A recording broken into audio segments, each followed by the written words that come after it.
அன்போடு அழைத்துக் கொள்கின்றோம். මෙම අවස්ථාවට සම්බන්ධ වෙලා ඉන්නවා ජාතික ජනබලවේගයේ ජාතික විධායක සභාව නියෝජනය කරන අපේ ප්‍රිය සහෝදරයා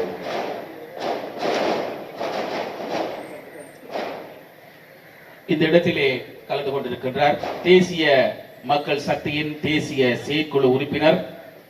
ඒ වගේම මේ සමන්තුරේ ප්‍රදේශයේ අපේ පක්ෂයේ දීර්ඝ කාලයක් තිස්සේ මේ ව්‍යාපාරය ගොඩනැගීම සඳහා විශාල වේසක් දරන අපේ බුහාරි සහෝදරයා නවාස් සහෝදරයා அதே போல இந்த சம்மாந்துறை மக்களுடன் ஒன்றாக இருந்து மிக நீண்ட காலமாக இந்த பயணத்தை மேற்கொள்கின்ற தோழர் புகாரி நவாஸ் ஆகியோரும் இருக்கின்றார்கள். ඒ වගේම මේ අවස්ථාවට සම්බන්ධ වෙන අබූ සහෝදරයා එයාගෙන් අවසරයි. அதே போல இந்த இடத்திலே கலந்து கொண்டிருக்கின்றார் தோழர் அபு. ඒ වගේම මේ අම්පාර දිස්ත්‍රික්කයේ ජාතික ජනබලවේගයේ ගොඩනගන්න විශාල වෙහෙසක් දරන දෙමළ පුරවැසියන් ජීවත් වෙන දිස්ත්‍රික්කයක් ඒ ගම්මානවලට යමින් මුස්ලිම් පුරවැසියන් ජීවත් වෙන දිස්ත්‍රික්කයක් ඒ ජනතාවත් අමතමින් සිංහල ජනතාව ජීවත් වෙන දිස්ත්‍රික්කයක් ඒ ජනතාවත් අමතමින් ජාතික ජනබලවේගයේ ගොඩනැගීම සඳහා විශාල වෙහෙසක් දරන ජාතික ජනබලවේගයේ ජාතික විධායක සභාව නියෝජනය කරන අපේ වසන්ත පිටි සහෝදරයා ඇතුළු වේදිකාවේ ඉන්න සියලු දෙනාගෙන් අවසරයි.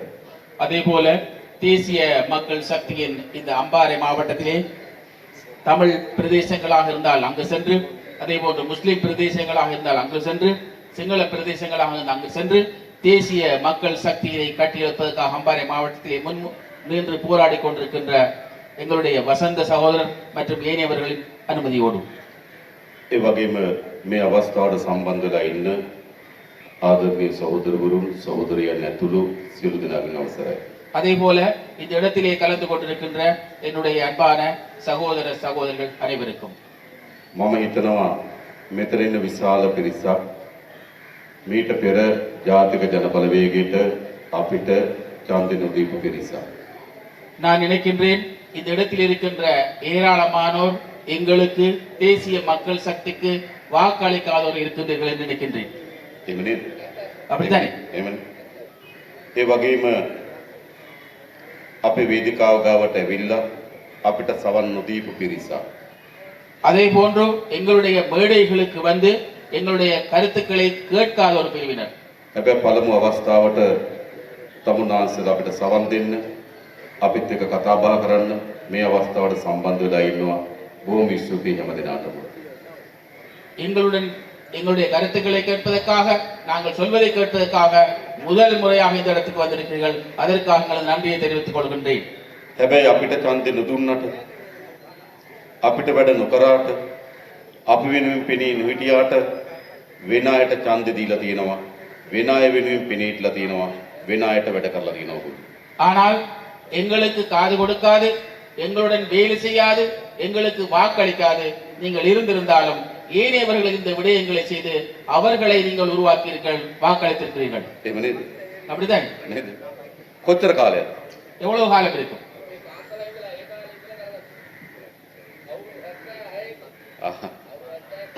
ඒ කියන්නේ පොඩි කාලයක් නෙවෙයි නේද? පොඩි කාලයක් නෙවෙයි. ලොකු කාලයක් ආණ්ඩු හදන්න ඡන්ද දුන්නා. ආණ්ඩු මාරු කරන්න ඡන්ද දුන්නා. නායකයෝ ගේන්න ඡන්ද දුන්නා. නායකයෝ මාරු කරන්න ඡන්ද දුන්නා.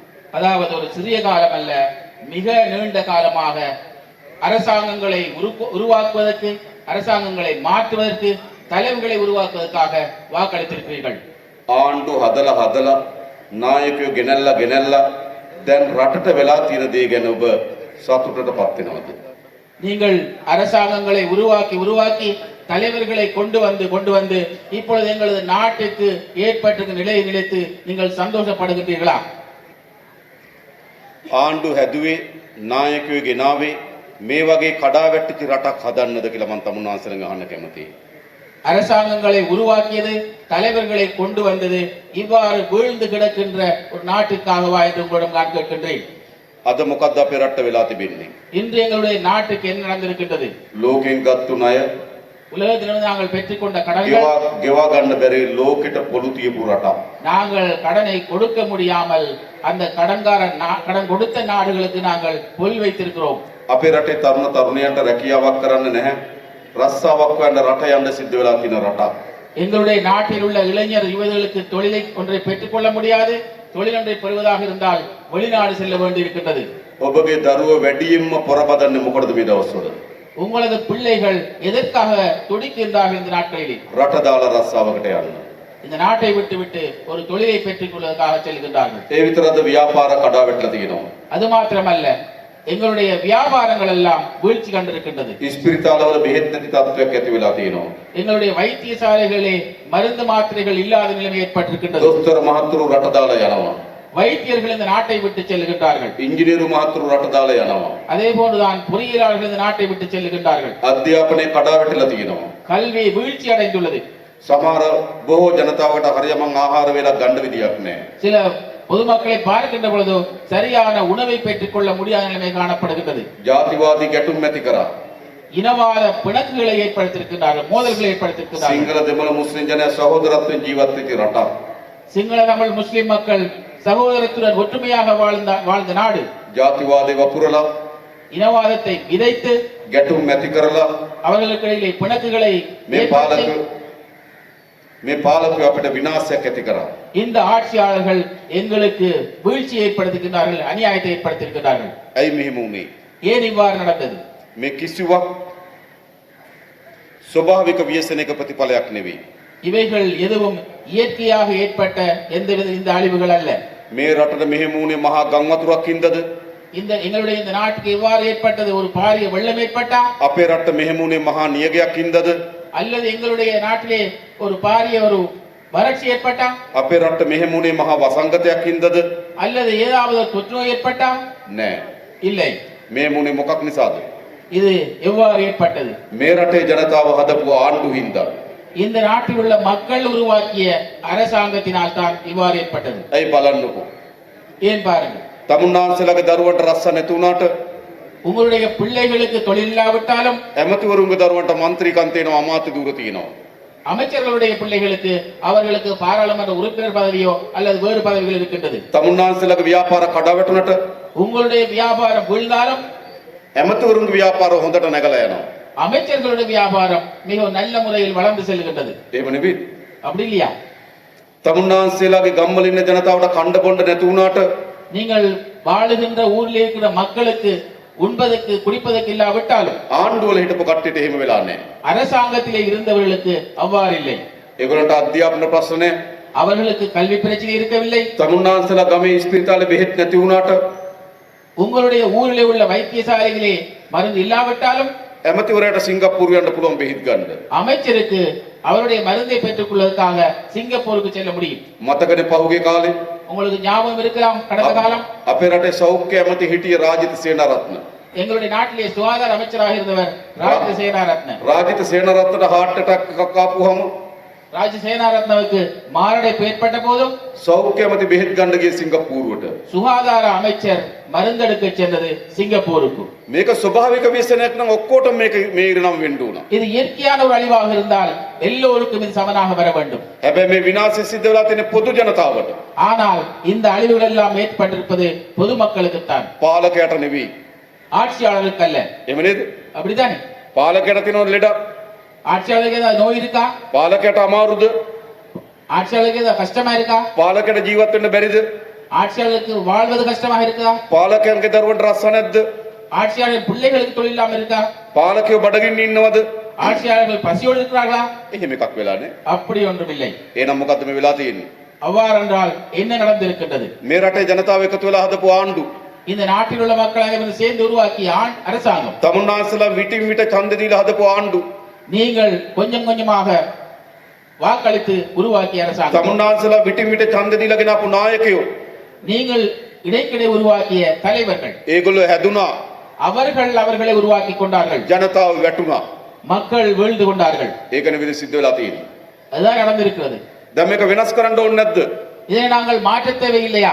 මම අහන්නේ තමුන්නාන්සලාගේ நான் உங்களிடம் கேட்பது මේ පැරණි ගමන, இந்த பழைய பாதையை, අසාර්ථක ගමන இந்த வெற்றி அளிக்காத இந்த எங்களுடைய වෙනස් කර பயணத்தை වෙනස් කරනවද මේ විදිහටම යනවද? மாற்றுவதா அல்லது நாங்கள் இவ்வாறே செல்வதா? මොකද කියන්නේ? என்ன சொல்றீங்க? මෙහෙම යනවද இப்படியே போறதா වෙනස් කරනවද? மாற்றுவதா? මොකද කියන්නේ? මාරු කරන්න ඕන. மாறுவரன் மாற்ற வேண்டும். ඇයි? ஏன்? මේ රට හදන්න ඕන. இந்த நாட்டை நாங்கள் கட்டி எழுப்ப வேண்டும். අපි තමුන්නාන්සලා හම්බ වෙන්න ආවේ. நாங்கள் உங்களை சந்திக்க வந்தது. පරණ පක්ෂ දැන් අත්තරින්න. பழைய கட்சிகளை இப்பொழுது நீங்கள் கைவிடுங்கள். පරණ දේශපාලන දැන් අත්තරින්න. பழைய அரசியலை இப்பொழுது நீங்கள் கைவிடுங்கள். පරණ නායකයෝ දැන් අත්තරින්න.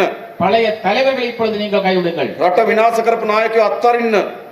நாட்டை வீழ்ச்சி காண செய்த தலைவர்களை நீங்கள் கைவிடுங்கள். අලුත් ආණ්ඩුවක් අපි හදමු. புதிய அரசாங்கத்தை நாங்கள் உருவாக்குவோம். ලෝකෙ මෙහෙමයි දැන්. உலகெல்லாம் இவ்வாறு தான் இப்பொழுது இருக்கின்றது. පරණ ආණ්ඩු වැටෙනවා. பழைய அரசாங்கங்கள் வீழ்கின்றன. අලුත් ආණ්ඩුව හැදෙනවා. புதிய அரசாங்கம் ஆட்சி அமைக்கின்றது. ඒ නිසා ලංකාවේ ஆகையினால் இலங்கையிலும் අපි ඔක්කොම එකතු වෙලා நாங்கள் எல்லோரும் ஒன்று சேர்ந்து මේ අවුරුදු 70ක් මේ රට විනාශ කරපු இந்த 76 வருடங்களாக இந்த நாட்டை வீழ்ச்சி பாதைக்கு கொண்டு சென்ற දේශපාලන පක්ෂ වලින් அரசியல் கட்சிகளிலிருந்து නායකයන්ගෙන් தலைவர்களிடமிருந்து ගැලවිලා நாங்கள் விடுபட்டு අපි நாங்கள் අලුත් ආණ්ඩුවක් හදමු. புதிய அரசாங்கத்தை உருவாக்குவோம். මොකද කියන්නේ? என்ன சொல்றீங்க? ලෑස්තිද නැද්ද? நீங்க அதுக்கு தயாரா ලෑස්ති නැද්ද? இல்லையா? தயாரா? ආණ්ඩුව හදන්න අපිට උවමනාව තිබ්බට அரசாங்கத்தை உருவாக்குவதற்கு எங்களுக்கு அதுக்குரிய தேவை இருந்தாலும் වේදිකාවේ ඉන්න අයට උවමනාව තිබ්බට இந்த மேடையில் இருப்பவர்களுக்கு அதுக்குரிய அவர்களுக்கு தேவை இருந்தாலும் එහෙම ආණ්ඩුව හදන්න බෑ. அவ்வாறு அரசாங்கத்தை உருவாக்க முடியாது. ආණ්ඩුව හදන්න මොකද වෙන්න ඕන? அரசாங்கத்தை உருவாக்குவதாக இருந்தால் என்ன செய்ய வேண்டும்? තමුන්නාන්සලාට උවමනාව තියෙන්න ඕන. உங்களுக்கும் அதற்கான තමුන්නාන්සලාට தேவை වෙනස් இருக்க වෙන්න ඕන. வேண்டும். තමුන්නාන්සලාට වෙනස් වෙන්න ඕන. நீங்களும் மாற வேண்டும். මොකද කියන්නේ? என்ன சொல்றீங்க? ලෑස්තිද නැද්ද? இதுக்கு நீங்க தயாரா இல்லையா? වෙනස් කරනවද නැද්ද? மாற்றுவதா இல்லையா? අපි වෙනස් කරන්න පටන් ගමු. நாங்கள் மாற்றுவதற்கு ஆரம்பிப்போம். අපි හදනවා මේ රට. நாங்கள் இந்த நாட்டை கட்டி எழுப்புவோம். මතක තබා ගන්න. நீங்கள் நினைவில் வைத்துக் கொள்ளுங்கள். මේ රට වටන්න නම් இந்த நாட்டை முடக்குவதற்கு මේ රට මේ විනාශ පාරම ගෙනියන්න නම් இந்த எங்களுடைய நாட்டை இவ்வாறான அழிவுப்பாதை கொண்டு செல்வதற்கு තෝරගන්න අනිත් පක්ෂ. மற்ற கட்சிகளை தேர்ந்தெடுங்கள். හැබැයි මේ රට හදන්න ඕන නම් ஆனால் இந்த நாட்டை கட்டியெழுப்ப வேண்டுமாக இருந்தால் තෝරගන්න තියෙන එක ව්‍යාපාරය. இதற்காக நீங்கள் தெரிவு செய்ய வேண்டியது ஏதா- ஒரு வேலை திட்டம் தான். ඒ තමයි ජාතික ජනබලවේගය. அதுதான் தேசிய மக்கள் சக்தி. අපි මේ රට හදනවා. நாங்கள் இந்த நாட்டை கட்டி எழுப்புவோம். කොතනද පටන් ගන්න? எந்த இடத்திலிருந்து ஆரம்பிப்பது? දියුණු වෙච්ච හැම රටක්ම බලන්න. வளர்ச்சியடைந்த எல்லா நாடுகளையும் பாருங்கள். දියුණු වෙච්ච හැම රටක්ම අධ්‍යයනය කරලා බලන්න. வளர்ச்சியடைந்த எல்லா நாடுகளையும் நீங்கள் கணிப்பிட்டு பாருங்கள். ඒවා දියුණු වෙන්න සාධක කීපයක් සම්පූර්ණ වෙන්න ඕන. அந்த நாடுகள் வளர்ச்சி அடைப்பதற்காக பல்வேறுபட்ட காரணிகள் இருக்கின்றன. නායකයෙක් ගෙනාවට தலைவரை கொண்டு வந்ததற்கு ආණ්ඩුවක් මාරු කරාට විතරක් හැදෙන්නේ නැහැ. ஒரு ஆட்சியை மாற்றுவதன் மூலமாக மாத்திரம் இது நடந்து விடாது. රට හදන්න වැඩපිළිවෙලක් ඕන. ஒரு நாட்டை கட்டியெழுப்பதற்காக ஒரு வேலை திட்டம் இருக்க வேண்டும். අන්න ජාතික ජනබලවේගයට ஆகையினால் எங்களுக்கு தேசிய மக்கள் சக்தியிடம் මේ රට ගොඩනැගීම සඳහා වැඩපිළිවෙලක් තියෙනවා. இந்த நாட்டை கட்டியெழுப்பதற்காக வேலை திட்டம் இருக்கின்றது. දියුණු වෙච්ච හැම රටකම අත්දැකීමක් අපිට තියෙනවා. வளர்ச்சியடைந்த எல்லா நாடுகளுடைய அனுபவம் எங்களிடம் இருக்கின்றது. මොකක්ද අත්දැකීම? என்ன அனுபவம்? ජාතිවාදී ගැටුම් නැහැ දියුණු වෙච්ච රටවල් වල. வளர்ச்சியடைந்த நாடுகளிலே இனவாத மோதல்கள் இல்லை. ජාතිවාදී පරාද කරලා තියෙන දියුණු වෙච්ච රටවල් වල அந்த வளர்ச்சியடைந்த நாடுகள் இனவாதத்தை தோற்கடித்திருக்கிறார்கள். අන්න අපිත් හදන්න ලෑස්ති රටක් කොහොමද? நாங்களும் இந்த இவ்வாறான நாட்டை கட்டியிருப்பதற்காகத்தான். ජාතිවාදයේ පරාද කරලා රටක්.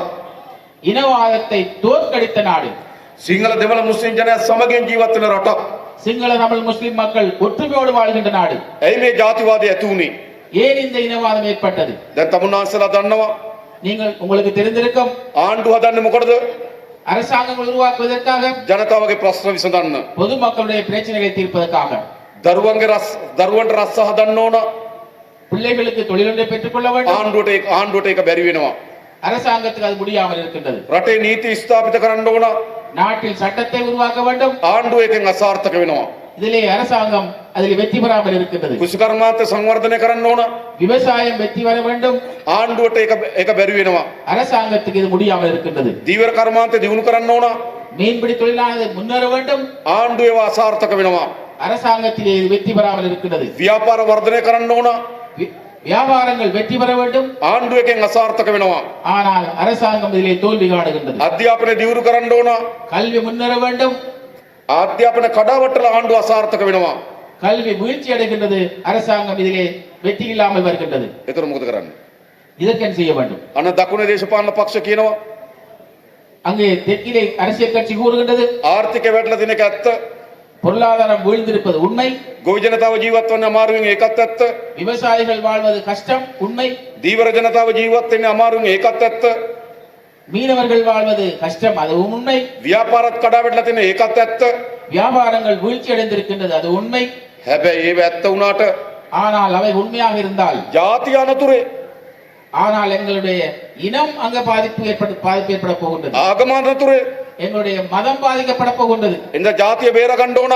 ஆகையினால் நாங்கள் எங்கள் இனத்தை ආගම பாதுகாக்க, බේර ගන්න ඕන කියනවා. எங்களது மதத்தை பாதுகாக்க வேண்டும் என்று கூறுகின்றார்கள். දකුණේ සිංහල පක්ෂ தெற்கிலே வாழுகின்ற சிங்கள கட்சிகள் සිංහල ජනතාවට ගිහිල්ලා කියනවා சிங்கள மக்களிடம் சென்று சொல்லுகின்றார்கள், ප්‍රශ්න තියෙන එක ඇත්ත. பிரச்சனை இருப்பது உண்மை, ආර්ථික වැටලා තියෙන එක ඇත්ත. பொருளாதாரம் வீழ்ந்திருப்பது உண்மை. හැබැයි ඊට වඩා ලොකු ප්‍රශ්නයක් තියෙනවා. ஆனால் அதை விட ஒரு பெரிய பிரச்சனை இருக்கின்றது. ජාතිය අනතුරේ වැටිලා எங்களுடைய இனமானது பாதிப்பு ආගම අනතුරේ වැටිලා எங்களுடைய மதம் பாதிக்கப்பட போகின்றது. ජාතිය බේර ගන්න எங்கள் இனத்தை நாங்கள் பாதுகாக்க ආගම வேண்டும், බේර ගන්න மதத்தை பாதுகாக்க வேண்டும். ගේන්න ඕන ගෝඨාභය. அதற்காக கொண்டு வர வேண்டும் கோட்டாபய, ගේන්න ඕන මහින්ද. அதுக்காக கொண்டு வர வேண்டும் மஹிந்தவை. කිව්වේ නැද්ද? சொல்லலையா? ඒ කියන්නේ මොකද්ද? அதன் கருத்து என்ன? ජනතාවගේ ඇත්ත ප්‍රශ්න විසඳන්න බැරි වුණාම மக்களுடைய உண்மையான பிரச்சனையை தீர்க்க முடியாத விடத்தில் පාලකයා ජාතිවාදී අවුස්සනවා. ஆட்சியாளர்கள் இனவாதத்தை உயர்த்துகின்றார்கள். දකුණේ සිංහල ජාතිවාදී අවුස්සනවාම தெற்கிலே சிங்கள இனவாதத்தை உருவாக்குகின்ற பொழுது නැගෙනහිරට මුස්ලිම් නායක වෙනවා. இங்கே கிழக்குக்கு முஸ்லிம் தலைவர்கள் வருகின்றார்கள், ඇවිල්ලා කියනවා வந்திருக்கிறார்கள். ඕගොල්ලන්ගේ ප්‍රශ්න විසඳන්න බැරි වුණා ඒකත් ඇත්ත. உங்களுடைய பிரச்சனைகளை தீர்க்க முடியாத உண்மை, ඕගොල්ලන්ගේ දරුවන්ගේ රස්සා ඇති කරන්න බැරි වුණා ඒකත් ඇත්ත. உங்களுடைய பிள்ளைகளுக்கு தொழில் வழங்க முடியாது உண்மை, පාරවල් ටික හදනකොට ටිකක් කොරා කෑවා ඒකත් ඇත්ත. நாங்கள் வீதிகளை செப்பனிடுகின்ற போது அதிலே கொஞ்சம் களவெடுத்தோம் உண்மை. හැබැයි ඒවා ටිකක් අමතක කරන්න ஆனால் அதெல்லாம் கொஞ்சம் மறந்து விடுங்கள். දකුණේ සිංහල ජාතිවාදී උස්සන්න වෙලා தெற்கிலே சிங்கள இனவாதம் உருப்படுகின்றது, දිගන ගැටුම් ඇති වෙනවා. திகனையிலே மோதல் உண்டானது, අලුත්ගම ගැටුම් ඇති වෙනවා. அழுத்தமையிலே மோதல் ஏற்பட்டது, දඹුල්ලේ පල්ලියට ගහනවා. தம்புள்ளை பள்ளிவாசலுக்கு அடித்தார்கள். ප්‍රශ්න ඔක්කොම පැත්තකින් තියලා இந்த பிரச்சனை எல்லாவற்றையும் ஒரு பக்கம் வைத்துவிட்டு එකතු වෙන්න ඕන අපි එකට. இதற்காக நாங்கள் அனைவரும் ஒன்று சேர வேண்டும். කිව්වේ නැද්ද හකිම් මාත්‍ය? சொல்லலையா வந்து வக்கீம் ஐயா? මට කියන්න. எனக்கு சொல்லுங்க, ඒකට මොකද්ද?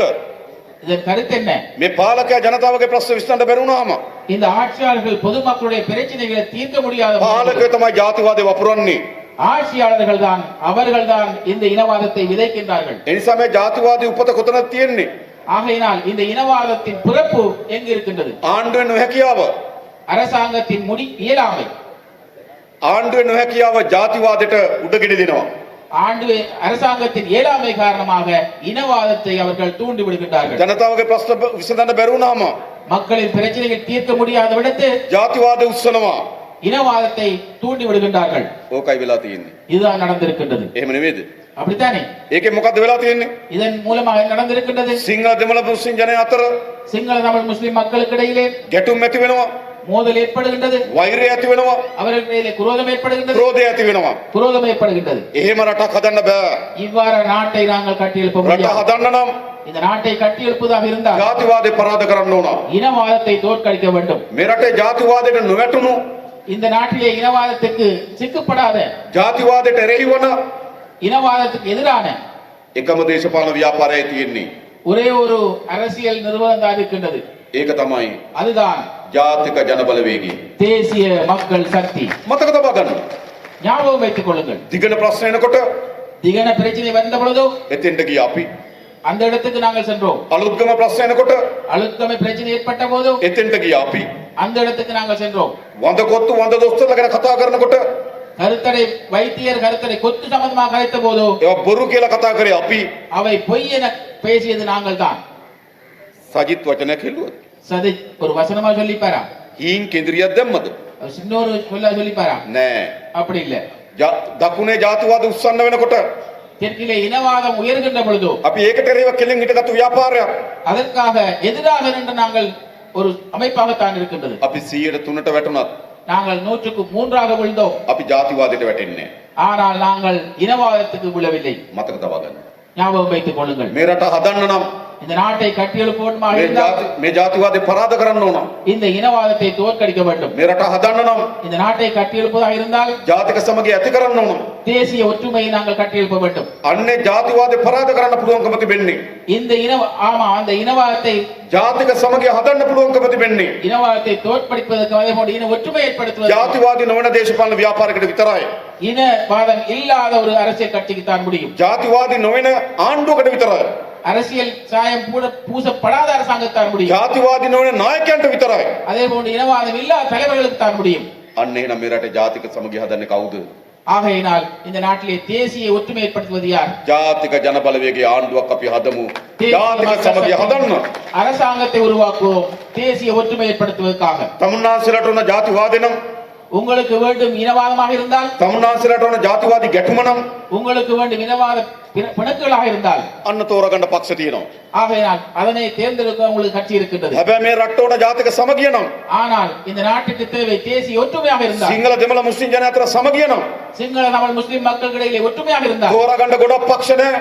இதற்காக தேர்வு செய்வதற்காக கணக்கு கட்சிகள் இல்லை. එක පක්ෂයයි තියෙන්නේ. ஒரே ஒரு கட்சி தான் ඒ இருக்கிறது. ජාතික ජනබලවේගය විතරයි. தேசிய மக்கள் சக்தி மாத்திரமே. අපේ රට හදන්න இந்த நாட்டை கட்டியெழுப்பதற்கு අපි ජාතිවාදී පරාද කරනවා. இனவாதத்தை தோற்கடிப்பதற்கு අපේ රට හදන්න இந்த நாட்டை கட்டியெழுப்பதற்கு අපි ජාතික සමගිය හදනවා. நாங்கள் தேசிய ஒற்றுமை ஏற்படுத்துவோம். අන්න ඒකට අපි ආණ්ඩුවක් හදමු. அதற்காக நாங்கள் அரசாங்கத்தை உருவாக்குவோம். මොකද කියන්නේ? என்ன சொல்றீங்க? මොකද කියන්නේ? என்ன சொல்றீங்க? ඕන නැද්ද මේ ආණ්ඩුව? தேவையில்லை அப்படி அரசாங்கம்? අන්න ඒ ආණ්ඩුව අපි හදමු. அப்படியான அரசாங்கத்தை ඒ நாங்கள் විතරක් නෙවෙයි. அது மாத்திரமல்லாமல் මේ රට හදන්න නම් මොකද කරන්න ඕන? இந்த நாட்டை கட்டியெழுப்பதா என்ன செய்ய வேண்டும்? මේ දේශපාලකයා இந்த ஆட்சியாளர்கள் මහජනයාගේ ධනය பொதுமக்களுடைய சொத்துக்களை කෝටි ප්‍රකෝටි ගණන් හොරකම් කරන නතර කරන්න ඕන. பல கோடிகளை கொள்ளையடிப்பதை நாங்கள் நிறுத்த வேண்டும். මේ ආණ්ඩුවල සල්ලි කියන්නේ මොනවද? இந்த அரசாங்கத்தின் பணம் என்பதை சொல்லுகின்றோம். භාණ්ඩාගාරයට සල්ලි එන්නේ කොහෙන්ද? திரைசேரிக்கு எவ்வாறு பணம் செல்லுகின்றது? තමුන්නාන්සේලාගේ. உங்களிடமிருந்து එහෙම செல்லுகின்றது. නෙමෙයිද? அப்படி இல்லையா? ලොකු වැටුපක් ගන්නව නම් ஒரு பெரிய சம்பளம் பெறுவதாக இருந்தால் ආණ්ඩුව බද්දක් ගහලා அரசாங்கம் அதற்காக வரி அறவிட்டு ඒකෙන් සල්ලි භාණ්ඩාගාරයට ගන්නවා. அதிலிருந்து திரைசேரிக்கு பணத்தை எடுக்கின்றது. මම දැන් කල්මුනේ ව්‍යාපාරික හමුවක් තිබ්බා.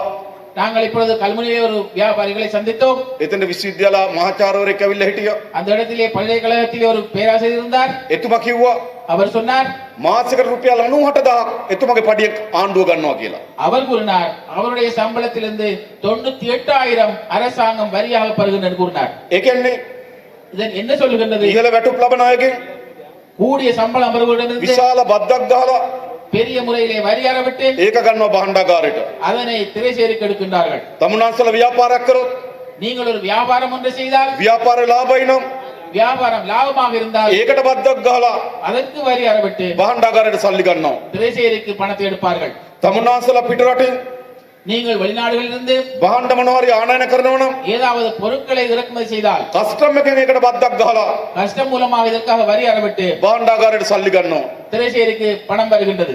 තමුන්නාන්සේලා පෙට්‍රල් සෙට් එකට ගිහිල්ලා நீங்கள் பெட்ரோல் சென்டருக்கு சென்று පෙට්‍රල් ගැහුවොත් பெட்ரோல் அடித்தால் ඒකෙන් ආණ්ඩුව බද්දක් ගන්නවා. இதன் மூலமாக அரசாங்கம் வரி எடுத்துக் கொள்கின்றது. කඩේට ගිහිල්ලා එක්සයිස් පොතක් ගත්තොත් நீங்கள் கடைக்கு சென்று ஒரு பயிற்சி புத்தகத்தை ඒකට பெற்றால் ආණ්ඩුව බද්ද ගහනවා. அதற்கும் அரசாங்கம் வரி அறவிடுகின்றது. ඒකෙනුත් ආණ්ඩුව ගාණක් ගන්නවා. இதன் மூலமாக அரசாங்கம் ஒரு கணக்கு எடுக்கின்றது. රෝහලකට ගිහිල්ලා පරීක්ෂණයක් කරොත් நீங்கள் வைத்தியசாலைக்கு சென்று ஒரு பரிசீலனை மேற்கொண்டால் ඒකටත් බද්දක් ගහනවා. அதற்கும் வரி அறவிட்டு ඒකෙනුත් ආණ්ඩුව ගාණක් ගන්නවා. அதன் மூலமாக அரசாங்கம் தொகை எடுக்கின்றது. කඩේට ගිහිල්ලා සීනි කිලෝ එකක් ගත්තොත් கடைக்கு சென்று ஒரு கிலோ சீனி வாங்கினாலும் ඒකට බද්දක් ගහනවා. அதற்கும் வரி அறவிட்டு ඒකෙනුත් ගාණක් ආණ්ඩුවට ගන්නවා. அதிலும் ஒரு தொகையை அரசாங்கம் எடுக்கின்றது. එහෙනම් ආණ්ඩුවේ සල්ලි කාගේද? ஆகையினால் அரசாங்கத்தின் பணம் யாருடைய பணம்? කාගේ සල්ලිද භාණ්ඩාගාරේ තියෙන්නේ? யாருடைய பணம் திரைசேரி இருக்கின்றது? රනිල් වික්‍රමසිංහගේ ரணில் விக்ரமசிங்கவுடையதா? බණ්ඩාරවල තේවත්තේ பண்டாரளை தேயிலை தோட்டம் ඒකෙන් ලැබෙන සල්ලි නෙවෙයි. அதில் கிடைக்கின்ற பணம் அல்ல. සජිත් ප්‍රේමදාසලාගේ சஜித் பிரேமதாசவுடைய අඹම්පොළ වත්තෙන් ලැබෙන සල්ලි නෙවෙයි. அமர்மலை தோட்டத்தில் இருக்கின்ற பணம் அல்ல. මහින්ද රාජපක්ෂලාගේ மஹிந்த ராஜபக்ச அவர்களுடைய මැදගුණ නෙවෙයි භාණ්ඩාගාරයට සල්ලි ලැබෙන්නේ. மெதமுறையில் கிடைக்கின்ற பணம் அல்ல திரைசேரி இருப்பது. හකීම් මාත්‍යාගේ ஐஸ்கிரீம் ஃபேக்டரி නෙවෙයි ආණ්ඩුවට සල්ලි ලැබෙන්නේ. அதே போன்று ஹக்கீம் அவர்களுடைய ஐஸ்கிரீம் ஃபேக்டரியிலிருந்து கிடைக்கின்ற பணமும் அல்ல. නේද? அப்படிதானே? සල්ලි ලැබෙන්නේ කොහෙන්ද? எவ்வாறு பணம் கிடைக்கின்றது? මහජනයාගේ සල්ලි ලැබෙන්නේ பொதுமக்களுடைய பணம் தான் கிடைக்கின்றது. ආණ්ඩුවේ තියෙන හැම සතයක්ම කාගේද? அரசாங்கத்திற்கு இருக்கின்ற ஒவ்வொரு சதமும் யாருடையது? මහජනයාගේ සල්ලි. பொதுமக்களுடைய பணம். ඇයි ඒව දෙන්නේ? ஏன் எதற்காக கொடுக்கின்றோம்? ඉස්පිරිතාල වලට බෙහෙත් ගෙවන්න, வைத்தியசாலைகளுக்கு மருந்து அனுப்புவதற்காக, පාසල් ටික හදලා දෙන්න, பாடசாலைகளை உருவாக்குவதற்காக, පාරවල් ටික හදලා දෙන්න, எங்களுடைய வீதிகளை செப்பனிடுவதற்காக, වතුර ටික දෙන්න. நீரை வழங்குவதற்காக, ජීවත් වෙන්න බැරි කවුරු හරි ඉන්නවනම් සානාධාරයක් දෙන්න. வாழ்வதற்கு யாருக்காவது முடியாவிட்டால் அவருக்கு நிவாரணம் வழங்குவதற்காக. අන්න රට වෙනුවෙන් මේ සල්ලි ගෙවන්න දෙන්නේ. இந்த காரணங்களுக்காகத்தான் நாட்டுக்காக இந்த பணம் தேவைப்படுகின்றது. හැබැයි මේගොල්ලෝ මොකද කරන්නේ? ஆனால் இவர்கள் என்ன செய்கின்றார்கள்? බහණ්ඩාගාරයට එන සල්ලි திரைசேரிக்கு வருகின்ற பணத்தை ඒගොල්ලෝ හොරකම් කරනවා. அவர்கள் களவெடுக்கின்றார்கள். ඉතින් හදන්න පුළුවන් ද රටක්? இவ்வாறு நாட்டை கட்டியெழுப்ப முடியுமா? මහජනයාගේ ධනෙ பொதுமக்களுடைய சொத்தை බහණ්ඩාගාරේ තියෙන්නේ. திரைசேரி இருக்கின்றது. හැබැයි පාලකයෝ මොකද කරන්නේ? ஆனால் ஆட்சியாளர் என்ன செய்கின்றார்கள்? ඒ ධනෙ හොරකම් කරනවා. அந்த சொத்தையும் களவெடுக்கின்றார்கள். ඒ විතරක් නෙවෙයි, அது மாத்திரமில்லாமல் බහණ්ඩාගාරයට ආපු ධනෙ විතරක් නෙවෙයි, திரைசேரிக்கு வருகின்ற சொத்தை மாத்திரம் බහණ්ඩාගාරයට එන්න තියෙන ධනෙත් හොරකම් කරනවා. திரைசேரிக்கு வரவிருந்த பணத்தையும் கொள்ளையடிக்கின்றார்கள். බහණ්ඩාගාරයට එන්න කලින්ම ගහනවා. அதாவது திரைசேரிக்கு வருவதற்கு முன்னே அடிக்கின்றார்கள். සීනි බදු වංචාව உங்களுக்கு தெரிந்திருக்கும் சீனி வரி, කෝටි 1500යි சீனி வரி ஊழல் 1500 கோடி. එන්න තිබ්බ බහණ්ඩාගාරයට அது வரவிருந்தது திரைசேரிக்கு. හැරුණ මුදලාලි කෙනෙක්ගේ ගෙදරට. ஆனால் அது திரும்பியது ஒரு முதலாளியின் வீட்டுக்கு. මහා බැංකුව බැඳුම් කර වංචාව அதே போன்றுதான் எங்களுடைய சென்ற மத்திய வங்கியுடைய කෝටි 1100යි பிணை முறையிலே ධනෙ එන්න තිබ්බේ මහා බැංකුවට. எவ்வாறு 1200 கோடி வரை இருந்தது கியர- திரைசேரிக்கு. ගිය රවි කරුණානායකලා ගෙදර. ஆனால் அது எங்கு சென்றது? ரவி கருணாநாயக வீட்டுக்கு. මොකද්ද වෙලා තියෙන්නේ? என்ன நடந்திருக்கின்றது? මහජනයාගේ ධනය பொதுமக்களுடைய சொத்து හොරකම් කරන ආණ්ඩුවට රටක් හදන්න පුළුවන්. இவ்வாறு அவர் களவெடுக்கின்றவர் அரசாங்கத்துக்கு ஜனதா- நாட்டை கட்டியெழுப்ப முடியுமா? ජනතාවගේ සීනි ටිකට, பொதுமக்களுடைய சீனிக்கு, ළමයාගේ එක්සයිස් පොතට, பிள்ளையுடைய பயிற்சி புத்தகத்துக்கு, ලෙඩාගේ බෙහෙත් ටිකට, அதே போன்று நோயாளியுடைய ව්‍යාපාරිකයට බදු ගහලා வியாபாரியிடம் வரி அறவிட்டு එකතු කරගන්න සල්ලි சேர்க்கின்ற பணம் ඒගොල්ලෝ හොරකම් කරනවා. அவர்கள் களவெடுக்கின்றார்கள். මොකද කියන්නේ? என்ன சொல்றீங்க? තව දෙනවද ඒක? இன்னும் நீங்க கொடுக்கிற அவங்களுக்கு නතර කරන්න ඕනේ නැද්ද? இதை நிப்பாட்ட தேவையில்லையா? අන්න අපි ආණ්ඩුවක් හදන්න ඕන. ஆகவே நாங்கள் அரசாங்கத்தை உருவாக்க வேண்டும். බහණ්ඩාගාරයට එන හැම සතයක්ම திரைசேரிக்கு வருகின்ற ஒவ்வொரு சதத்தையும் ආරක්ෂා කරන ආණ්ඩුවක්. பாதுகாக்கின்ற அரசாங்கம், නාස්ති නොකරන ආණ්ඩුවක්. அதனை வீணடிக்காத அரசாங்கம், හොරකම් නොකරන ආණ්ඩුවක්. களவெடுக்காத அரசாங்கம். කාටද ඒක හදන්න පුළුවන්? யாருக்கு இதனை உருவாக்க කාටද முடியும்? හදන්න පුළුවන්? யாருக்கு உருவாக்க முடியும்? රනිල් වික්‍රමසිංහට පුළුවන්ද? ரணில் விக்ரமசிங்க இருமா, රෝහිත පුටු එහා පැත්තේ. අබේ ගුණවර්ධන. ரோஹித் அபேகுது பக்கத்து கதிர, මහින්දානන්ද පුටුවේ මේ පැත්තේ. மஹிந்தானந்த கதிரிலே மற்ற பக்கம். බැසිල් කරට අත දාගෙන பசில் கையில தோல்ல கையை போட்டு கொண்டு හදන්න පුළුවන්ද රනිල් වික්‍රමසිංහට හොරකම් නොකරන ආණ්ඩුවක්? இவ்வாறு முடியுமா? ரணில் விக்ரமசிங்க களவெடுக்க முடியாத அரசாங்கத்தை. සජිත් ප්‍රේමදාසට පුළුවන්ද හොරකම් නොකරන ආණ්ඩුවක් හදන්න? அதே போல சஜித் பிரேமதாசருக்கு முடியுமா களவெடுக்காத அரசாங்கத்தை உருவாக்க? කිරියල්ල කරට අත දාගෙන கிரியல்ல தோல்ல கை போட்டு கொண்டு හදන්න පුළුවන් ආණ්ඩුව? இவ்வாறு உருவாக்க முடியுமா அரசாங்கத்தை? බෑ. முடியாது, முடியாது. හොරකම් නොකරන ආණ්ඩුවක් හදනවා නම්, களவெடுக்காத அரசாங்கத்தை உருவாக்குவதாக இருந்தால், ජනතාවට හොරකම් නොකරන ආණ්ඩුවක් ඕන නම්, பொதுமக்களுக்கு களவெடுக்காத அரசாங்கம் வேண்டுமாக இருந்தால், අන්න ඒ ආණ්ඩුව ஆமாம், அந்த அரசாங்கம் ජාතික ජන බලවේගයේ ආණ්ඩුව මතක තබා ගන්න. தேசிய மக்கள் சக்தியின் அரசாங்கம் என்பதை ஞாபகத்தில் வைத்துக் கொள்ளுங்கள். බහණ්ඩාගාරයට එන ධනය திரைசேருக்கு வருகின்ற சொத்து නාස්ති නොකරන ආණ්ඩුවක් ඕනේ නැද්ද? வீணடிக்காத அரசாங்கங்களுக்கு தேவையில்லையா? රනිල් වික්‍රමසිංහ ரணில் விக்ரமசிங்க කෝටි 20ක් වෙන් කරගත්ත පිටරට යන්න. 20 கோடிகளை அவர் வேறாக்கி கொண்டார் வெளிநாடு செல்வதற்காக. අයවැය වෙන් කරා මුදල් வரவு செலவத்திலே அவர் ஒதுக்கி கொண்டார். ඒවා මාස 3කට ඉවර කරා. அதை 3 மாதங்களில் நிறைவு செய்தார். ආයෙ මේ මාසේ කෝටි 20ක් ගත්තා மீண்டும் மே மாதம் 20 கோடிகள் எடுத்துக் கொண்டார் රට යන්න. வெளிநாடு செல்வதற்காக. පහුගියදා அண்மையிலே කෝටි 875ක් රනිල් වික්‍රමසිංහ වෙන් කරගත්තා 875 கோடிகளை ஒதுக்கி கொண்டார் ඡන්ද කරන්න. தேர்தலை நடத்த. මහජනයාගේ ධනෙ නාස්ති කරනවා. எங்களுடைய பொதுமக்களுடைய சொத்துக்களை வீணடிக்கின்றார்கள். ඒගොල්ලන්ට පුළුවන් ද මහජනයාගේ ධනෙ නාස්ති නතර කරන්න? அவர்களுக்கு முடியுமா பொதுமக்களுடைய சொத்துக்களை அழித்து மீட்பதற்காக? ඒක කරන්න බෑ ඒගොල්ලන්ට. அவர்களுக்கு அதனை செய்ய முடியாது. සජිත් ප්‍රේමදාසට පුළුවන් ද මහජනයාගේ ධනෙ නාස්ති කරන්න? சஜித் නාස්ති නතර பிரேமதாச කරන්න. பொதுமக்களுடைய இந்த பணத்தை வீணடிப்பதை එයාට නාස්ති නතර කරන්න බෑ.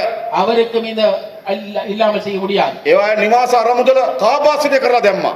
அவர் இருக்கிற அந்த வீடு விடைப்பு அதிகார சபையில் இருக்கின்ற அந்த நிதியத்தை සංස්කෘතික අරමුදල විනාශ කරලා දැම්මා. அதே போன்றுதான் கலாச்சார நிதியத்தையும் அங்கே வீழ்ச்சி பெற செய்தார். ඊයේ පෙරේදා පත්තරේ තිබුණා அண்மையிலே பத்திரிகையில் இருந்தது කෝටි 500ක් 500 கோடி පාඩු කරලා තියෙනවා කියලා. நட்டப்படுத்தி இருக்கிறான் என்று. සජිත් ප්‍රේමදාසගේ අමාත්‍යංශ. சஜித் பிரேமதாஸ் அவர்கள் அமைச்சராக இருந்தபோது அவர் ඒගොල්ලන්ට පුළුවන් ද නාස්ති නතර කරන්න. இவர்களுக்கு முடியுமா இந்த வீடு விரயத்தை தவிர்ப்பதற்கு? නාස්ති නතර නොකර මෙරට හදන්න පුළුවන්ද? இந்த எங்களுடைய நாட்டை இவர்கள் வீண் இல்லாமல் இதை உருவாக்க முடியுமா? නාස්ති නතර නොකර මෙරට හදන්න බෑ. இவர்கள் இவ்வாறு வீண் அடிக்காமல் இந்த நாட்டை உருவாக்க එහෙනම් නාස්ති නතර කරන්න පුළුවන් ආණ්ඩුවක් හදාගන්න ඕන. ஆகையினால் தான் பொதுமக்களுடைய இவ்வாறான வீணடிப்புகள் செய்யாத அரசாங்கத்தை உருவாக்கிக் கொள்ள வேண்டும். අන්න ඒ ආණ්ඩුව තමයි ஆமாம், அந்த அரசாங்கம் தான் මොකද්ද? என்ன? ජාතික ජන බලවේගයේ ආණ්ඩුව. தேசிய மக்கள் சக்தியின் அரசாங்கம். ඒ විතරක් නෙවෙයි. அது மாத்திரமல்லாமல் මෙරට ව්‍යාපාර, இந்த நாட்டில் இருக்கின்ற வியாபாரம், මෙරට බිස්නස් இந்த நாட்டில் இருக்கின்ற வியாபாரங்கள் පුරවැසියන් කරන්න ඕන. மக்கள் செய்ய வேண்டும். තමුන්නාසලා හෝටල් දාන්න ඕන. நீங்கள் களவெடுக்க வேண்டும். තමුන්නාසලා තමයි පෙට්‍රල් සෙට් දාන්න ඕන. நீங்கள் தான் பெட்ரோல் செட்டு அடிக்க வேண்டும். රටේ ව්‍යාපාරිකයන් තමයි බිස්නස් කරන්න ඕන. அதே போலதான் வியாபாரிகள் தான் பிசினஸ் செய்ய வேண்டும். හැබැයි අපේ රටේ බිස්නස් තියෙන කාගේ අතේද? ஆனால் எங்களுடைய நாட்டிலே பிசினஸ் யாருடைய கையில் இருக்கின்றது? ගොඩක් තියෙන දේශපාලකයෝ අතේ. நாங்கள் அதிகமாக பார்த்தால் அரசியல்வாதிகளுடைய கையிலே. පාසි කුඩාවල ඉඩම් තියෙන කාටද? பாசிக்குடாவில் இருக்கிற நிலங்கள் யாருக்கு කාටද இருக்கின்றது? ඉඩම් තියෙන්නේ? யாருக்கு இருக்கின்றோம்? ජනාධිපතිගේ පුතුන්ට, ஜனாதிபதியுடைய மக்களுக்கு இருக்கின்றது හිටපු ඇමතිවරුන්ට. அல்லது முன்னாள் அமைச்சர்களுக்கு இருக்கின்றது. ඉතින් පාසි කුඩාවල හෝටල් දාන්න ඕන කවුද? பாசிக்குடாவிலே ஹோட்டல்களை யார் போட வேண்டும்? දේශපාලකයෝ. அரசியல்வாதிகள். එහෙම නෙවෙයිද? அப்படி இல்லையா? පෙට්‍රල් සෙට් කාගේද? பெட்ரோல் செட் பார்த்தால் யாருடைய? දේශපාලකයෝගේ ගෝලයෝ තමයි දෙන්නේ. அரசியல்வாதிகள் அல்லது கோலி පගාවලට දෙන්නේ. அவர்களுக்கு பகா கொடுக்கின்றார்கள். නීතියානුකූල තියෙන පෙට්‍රල් සෙට් ප්‍රමාණිකුත් තියෙනවා. சட்டபூர்வமாக இருக்கின்ற செட் அளவும் இருக்கின்றது. හැබැයි වැඩිපුර තියෙන දේශපාලකයන්ට ஆனால் அதிகமாக இருப்பது அரசியல்வாதி. මොනරාගල සෙට් පහක් තියෙනවා.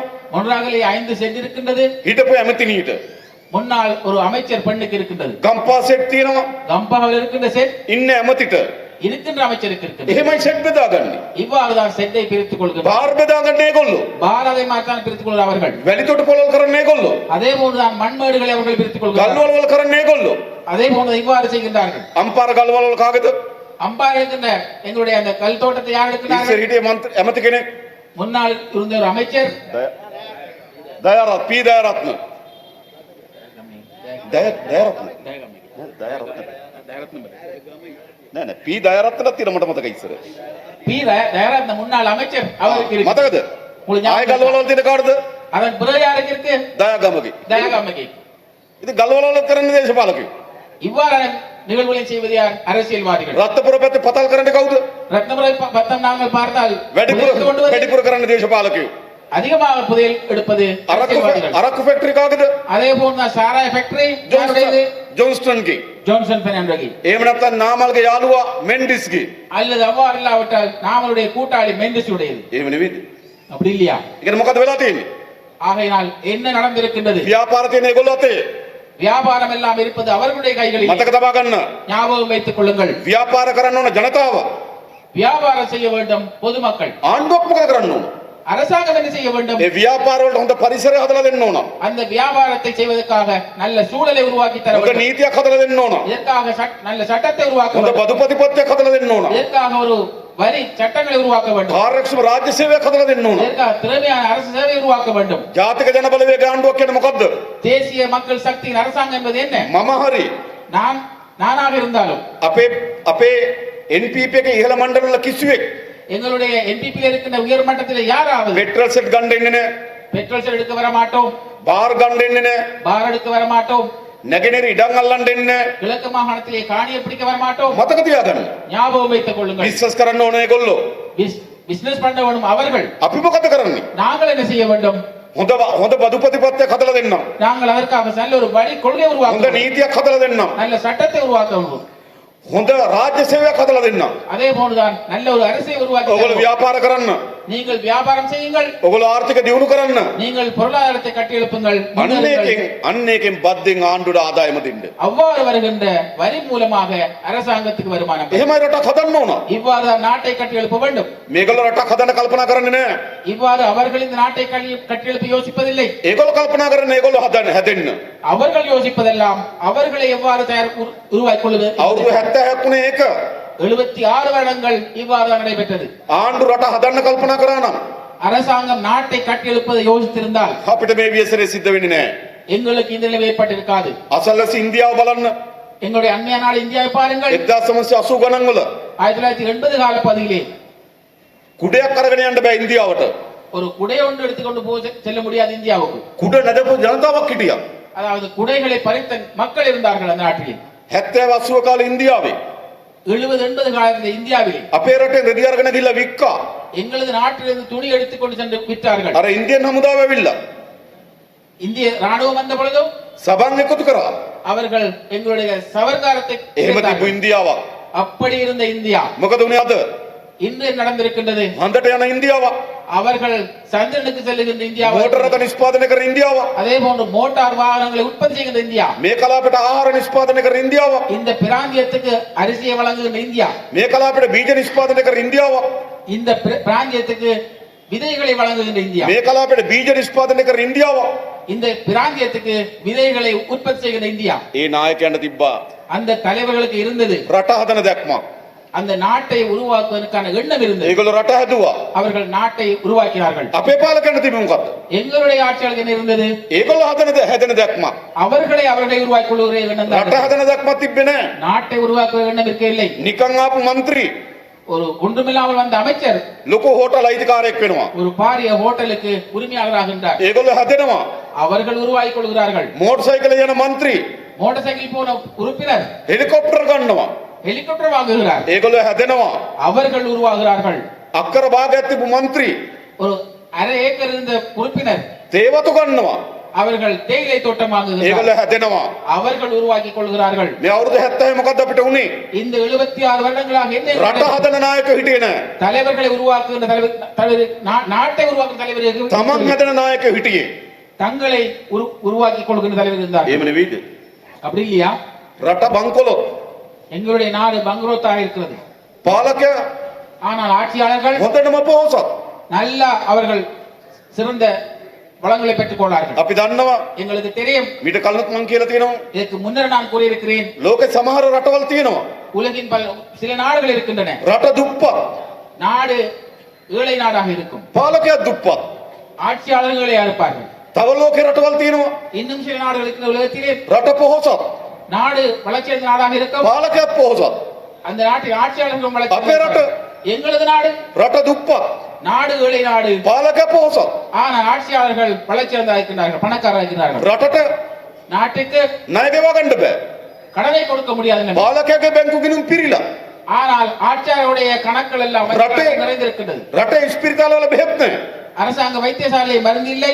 පාලකයා සිංගප්පූරු යනවා බෙහෙත් ගන්න. ஆனால் ஆட்சியாளர் சிங்கப்பூர் செல்கின்றார் மருந்தெடுப்பதற்காக. රටේ ජනතාවට කණ්ඩ නැහැ. இந்த நாட்டு மக்களுக்கு சாப்பிடுவதற்கு இல்லை. පාලකයා එක වෙලට ලක්ෂ 4-5 වියදම් කරනවා. ஆனால் அவர்கள் ஆட்சியாளர் செலவால் 4 லட்சத்தை செலவழிக்கின்றார்கள். මොකද උනේ? என்ன நடந்தது? රට දුප්පත් වුණා. நாடு ஈழையானது. පාලකයා පොහොසත් වුණා. ஆட்சியாளர்கள் பணக்காரரானார்கள். රට වැටුණා. நாடு வீழ்ச்சி அடைந்தது. පාලකයා හැදුණා. ஆட்சியாளர்கள் அவர்கள் உருவாகி கொண்டார்கள். වෙනස් කරන්න ඕනේ නැති එක. இதனை மாற்ற தேவையில்லையா? තවත් වුණා. இன்னும் வேண்டும். රට වැටෙනවා. நாடு இன்னும் வீழ்ச்சி அடையும். පාලකයා හැදෙනවා. ஆட்சியாளர்கள் அவர்கள் உருவாக்கிக் கொள்வார்கள். එහෙම ආණ්ඩු ඕනේ. இவ்வாறு அரசாங்கம் தேவை. අපි ආණ්ඩුවක් හදමු. நாங்கள் ஒரு அரசாங்கத்தை රට உருவாக்குவோம். හදන ආණ්ඩුවක්. நாட்டை கட்டியெழுப்புகின்ற அரசாங்கம். ජාතික ජනබලවේගයේ ආණ්ඩුව යනු.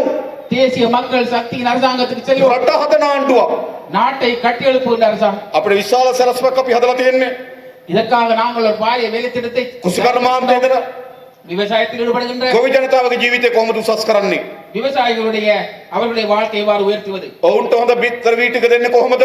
அவர்களுக்கு நல்ல முறையிலே விதைகளை வழங்குவது எவ்வாறு? හොඳ තාක්ෂණ එකතු කරන්නේ කොහොමද? நல்ல தொழில்நுட்பங்களை வழங்குவது எவ்வாறு? පොහොරවලට සානාධාරයක් ලබා දෙනවා. எங்களுடைய உரத்துக்கு நிவாரணம் வழங்குவது. ගොවිය ණය උගුලෙන් ගලව ගන්නවා.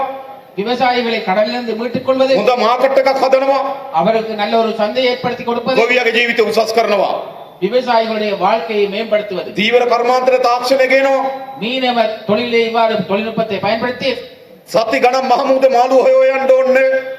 கிழமை கணக்கிலே சென்று மீன்களை தேடி செல்ல தேவையில்லை. ෆෝන් එකට එනවා මාළු ඉන්නේ කොහෙද කියලා. போனுக்கு வரும் எங்களுடைய அந்த மீன்கள் எந்த இடத்தில் இருக்கின்றன. මේ අපිට යටින් තිබුණ ඉන්දියාව. எங்களுக்கு கீழிருந்த இந்தியா. මම පහුගියදා ගියා. நான் அண்மையில் சென்றேன். දීවරයාගේ ෆෝන් එකට அங்கே மீனவர்களுடைய போனிற்கு උදේ 5ට මෙසේජ් එක එනවා. 5 மணிக்கு மெசேஜ் வருகின்றது. අද මාළු ගැවසෙන මේ පැත්තේ இன்று மீன் இந்த இடத்தில் தான் நடமாடுகிறது. චන්ද්‍රිකා තාක්ෂණයෙන් அவர்கள் தொழில்நுட்பம் மூலமாக මුහුදු ගවේෂණය කරලා அவர்கள் அந்த கடலை ஆய்வு செய்து මාළු ඉන්න දිශාව දීවරයට කියනවා. மீன் இருக்கின்ற இடத்தை மீனவர்களுக்கு கூறுகின்றார்கள். දීවරයේ පැත්තට ගිහලා මාළු අල්ලන් එනවා. மீனவர்கள் அந்த இடத்துக்கு சென்று மீன் பிடித்துக் கொண்டு வருகின்றனர். අපේ දීවරය எங்களுடைய மீனவர்கள் ඉමක් කොනක් නොපෙනෙන මහ මුහුදේ அவர்கள் எந்த மூலையில் இருந்து சென்றும் இல்லாமல் මාළු ඔය ඔරු පදිනවා. அவர்கள் கடலிலே சென்று படகை ஓட்டி கொண்டு මොන රටවල්ද මේ පාලකය හැදුවේ? என்ன ஒரு நாட்டை உருவாக்கின்ற ஆட்சியாளர். අපි යන්නේ කර්මාන්ත දිනු කරනවා. ஆகையினால் இந்த இவ்வையான தொழில்களை நாங்கள் உருவாக்குவோம். ඒ විතරක් නෙවෙයි அது மாத்திரமல்லாமல் අපේ අලුත් තරුණ පරම්පරාවට நாங்கள் இளைஞர் பரம்பரைக்கு අලුත් අධ්‍යාපනය ලබා දෙනවා. புதிய விதத்திலே கல்வியை வழங்குவோம். ලෝක විශාල කර්මාන්තයකට හැදෙනවා. உலகிலே ஒரு பாரிய கைத்தொழில் உருவாகின்றது. IT කර්මාන්තය அதாவது ஐடி கைத்தொழில் ලෝකෙ ලොකු ආර්ථිකයක්. இது தொழில் உலகத்தில் இருக்கிற பெரிய ஒரு මේ කාලේ ලෝකයේ ඉන්න මුදුකාංග ඉංජිනේරුවන් මිලියන 26යි. இந்த காலத்திலே இருப்பது 26 மில்லியன் அந்த ஹார்ட்வேர் இன்ஜினியர் இருக்கிறார்கள். 2030 දී ඕන මිලියන 45ක්. 2030லே பார்க்கின்ற பொழுதோ 40 லட்சம் தேவைப்படுகின்றது. ඒ කියන්නේ ලෝකෙට අලුතෙන් මුදුකාංග ඉංජිනේරුවෝ මිලියන 19ක් ඕන. அதன் கருத்து என்னவென்றால் இன்னும் 19 மில்லியன் தேவைப்படுகின்றது இவ்வாறான சாஃப்ட்வேர் தேவைப்படுவார்கள்.